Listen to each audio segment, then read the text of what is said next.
Que Dios les bendiga. Los saluda su hermana Ivonne Alicia Rogers de Iglesia Ministerio Selim CIME en la ciudad de San Diego, California.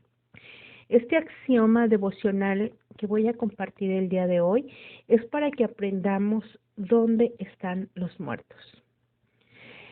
Como texto áureo o pie de imprenta tenemos primera de Tesalonicenses 4:13, 14, 15 al 16. Tampoco, hermanos, queremos que os ignoréis acerca de los que duermen, que no se entristezcan como los otros que no tienen esperanza. Porque si creemos que Jesús murió y resucitó, así también traerá Dios con él a los que durmieron en Jesús. Por lo cual, les decimos esta palabra del Señor, que nosotros los que vivimos, que habremos quedado hasta la venida del Señor, no nos adelantaremos a los que durmieron, porque el mismo Señor con aclamación, con voz de arcángel y con trompeta de Dios, descenderá del cielo y los muertos en Cristo resucitarán primero. El tema que vamos a abordar en la iglesia respecto a ¿dónde están los difuntos? ¿Dónde cree usted que están los difuntos? ¿Y por qué empleo la palabra difuntos? Para diferenciar de los muertos que están dormidos. Los difuntos son los muertos que tienen muerto el cuerpo, o sea que su cuerpo falleció. Entonces hay cristianos y hay inconversos fallecidos. La primera pregunta que le hacen a Pablo es, ¿dónde están nuestros muertos o dónde están los muertos? ¿Por qué harían esta pregunta? Porque en el Antiguo Testamento parece dejar en nebulosa eso y no aclarar el problema. ¿Cómo lo dejó en el Antiguo Testamento antes de que Cristo viniera? Lo dejó en el espíritu del hombre, vuelve a su creador, así como leemos en Eclesiastés 12:7. Y el polvo se torne a la tierra como era, y el espíritu se vuelve a Dios, a quien lo dio. A los ámbitos del creador, pero no todos los espíritus de los muertos. El creador los tiene para devolver el espíritu de los salvos, o juzgar, retener el espíritu de los perdidos. Pero va a decidirlo él. No sé si en el juicio final o si ya lo decidió. En cambio, en los salvos del Antiguo Testamento van a un lugar común, a donde van los espíritus o las almas de los muertos. Estoy hablando del Antiguo Testamento. Los muertos del Antiguo Testamento, según la concepción escritural, sus cuerpos van a la tierra, mesiánicos o no mesiánicos, salvos o no salvos. Los muertos, diríamos salvos, al morir la persona, su espíritu, según el Antiguo Testamento, va a Dios que lo dio y su alma al lugar donde tendría que estar esperando el alma en el juicio final y la condenación o salvación eterna. De tal manera que el hombre al morir se dividirá en tres partes. 1. Espíritu al Creador. 2. Alma a esperar el juicio. Y 3. Cuerpo a desintegrarse en la tierra hasta la resurrección. Eso es lo que Job sabía. Y él no tenía libertad de ir al Seol. No sabía cómo iba a ser ese lugar, tenía miedo y esperaba una nueva luz. Ahora, si nosotros entendemos el pasaje del rico y Lázaro, que ya está en el Nuevo Testamento, vamos a ver cómo Cristo corrió el velo. Por ejemplo, ¿dónde están los muertos? ¿Dónde se va la parte espiritual? Todos sabemos que la parte material se va a la tierra, pero cuando Cristo descubrió el más allá, dijo que unas almas de muertos van al paraíso o seno de Abraham, que en espera del juicio final. Por ejemplo, muere un inconverso o una persona que está alejada de Dios. ¿A dónde se va al morir? En el caso del rico. Pero estamos hablando que Cristo en el Antiguo Testamento, en la parábola del rico, nos enseña que si no era de los salvos o si era de los perdidos, había una diferencia, porque Lázaro estuvo en un lugar y el rico estuvo en otra. Vamos a leer Lucas 16:22. Y aconteció que murió el mendigo y fue llevado por los ángeles al seno de Abraham. Y murió también el rico y fue sepultado. Lucas 16:23. Y en el infierno alzó sus ojos estando en los tormentos y vio a Abraham de lejos y a Lázaro en su seno. Entonces él, dando voces, esto es como gritando, dijo: Padre Abraham, ten misericordia de mí y envía a Lázaro que moje la punta de su dedo en agua y refresque mi lengua, porque estoy atormentado en esta llama. ¿Por qué se perdió el rico? Por ejemplo, evidentemente no se perdió por rico, porque había uno más rico que él en el paraíso, que era Abraham. Se perdió porque olvidó a Dios por su riqueza. Entonces, según esta enseñanza, se fue al área de los muertos que se llama Seol o Hades. Es lo mismo Seol y Hades, solo que en diferente idioma, en hebreo y en griego. El Señor enseñó que en ese lugar hay dos compartimentos separados uno del otro, porque hay un gran abismo y tan separados que no lo pueden ver los de aquí, los de aquí para allá y los de allá para acá. Vamos a leer, por ejemplo, en Lucas 16:26. Y además de todo esto, una gran cima se constituía en nosotros y vosotros, entre los que quisieran pasar de aquí a vosotros, no pueden ir ni de aquí ni pasar para acá. Eso dice en Lucas 16:26. Estableció que en ese lugar no hay comunicación en el sentido de traslado, pero sí hay comunicación hablada, porque se ve como le grita el rico a Lázaro. ¿Será que se lo imaginaba? No, pero no puede ir de un lugar a otro, están vedados, de alguna manera se percibe y se ubica. También que el Señor enseñó que se llega se llega a ese lugar al morir, según lo que hayan hecho aquí en la tierra. Por eso le dijo el rico en Lucas 16:27, te ruego pues, Padre, que envíes a la casa de mi padre, porque tengo 5 hermanos, para que les testifique, porque no vengan ellos también a este lugar de tormento. Entonces da la idea de que se puede dejar de ir a ese lugar. Le negaron la petición, pero notemos que este hombre está atormentado en su alma. ¿En qué lugar estará? ¿Será un lugar de llamas de fuego? Esa sensación tenía, pero fuego, ¿en qué cuerpo? Si no hay cuerpo humano ahí, entonces debe ser un estado anímico o espiritual de tormento, de quietud, de espera. Póngale todos los nombres que se imagine, o de descanso paradisíaco para el alma. Yo creo que si es que no se trasladó nada de ahí al cielo, cuando murió el ladrón en la cruz también es otro ejemplo, pues su alma alcanzó el descanso y creo que todavía está allí. Otros creen que fue trasladado todo eso al cielo. Si usted cree eso, no le agrega ni le quita y quiere tener esa idea, está bien, pero aquí tenemos los versículos para escudriñar las escrituras.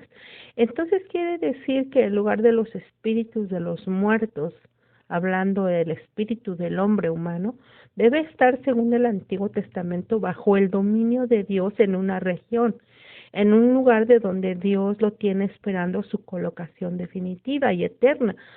Pero ¿qué de los muertos salvos, de los que han muerto en Dios? Dios les tiene un lugar de descanso mientras los coloca en el reino eterno. Así lo define el Antiguo Testamento.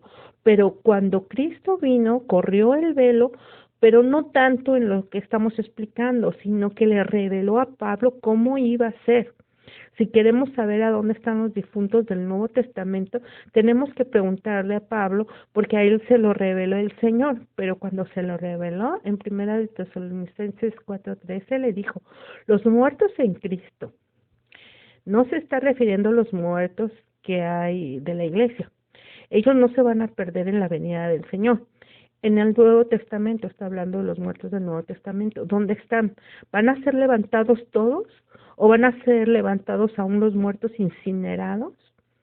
¿Van a juntar cada partícula? Yo creo que el cuerpo va a ser reintegrado del interior. El Señor podría hacer un nuevo cuerpo de otro material, pero va a ser del mismo material porque del interior va a sacar uno nuevo. A ver, ¿cómo es esto? Pues depende si estamos hablando del cuerpo físico o del alma o del cuerpo espiritual. Isman, el verdugo de Israel, cuando iba a ser ejecutado, ahorcado en Israel, dijo: quemen mi cuerpo cuando muera y esparzan todas mis cenizas por todo el mar Mediterráneo para que nadie me pueda juntar. Él va a estar en el juicio final, le van a juntar su cuerpo. Ahora yo me pregunto, ¿por qué tendrá Dios que usar el cuerpo anterior? ¿Por qué no crear uno mejor? Hay muchas razones, pero el por qué es porque en este cuerpo es en el que vamos a dar cuenta de lo que hicimos, sea renovado o no renovado, pero vamos a dar cuentas de lo que hicimos mientras estuvimos en el cuerpo.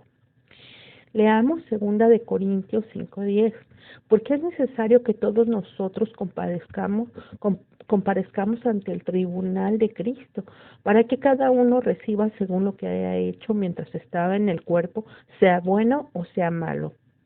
Por eso va a levantar a los muertos con su cuerpo, sea para condenarlos o para absorberlos. Así que cuando el Señor levante los cuerpos, ¿cómo los va a levantar? Dice Romanos 8:11, y si el Señor de aquel que levantó a Cristo de entre los muertos, también dará vida a vuestros cuerpos mortales mediante su Espíritu que mora en vosotros. Notemos que está hablando de levantar muertos cristianos. ¿Y los otros, los perdidos? ¿Qué va a ser de ellos? Hay una palabra en Apocalipsis 25 que dice: pero los otros muertos no volvieron a vivir hasta que se cumplieron 1000 años. Esa es la primera resurrección. Notemos que hay 2 levantamientos de muertos. Entonces quiere decir que va a haber una resurrección primera y una resurrección postrera, con 1000 años de intervalo.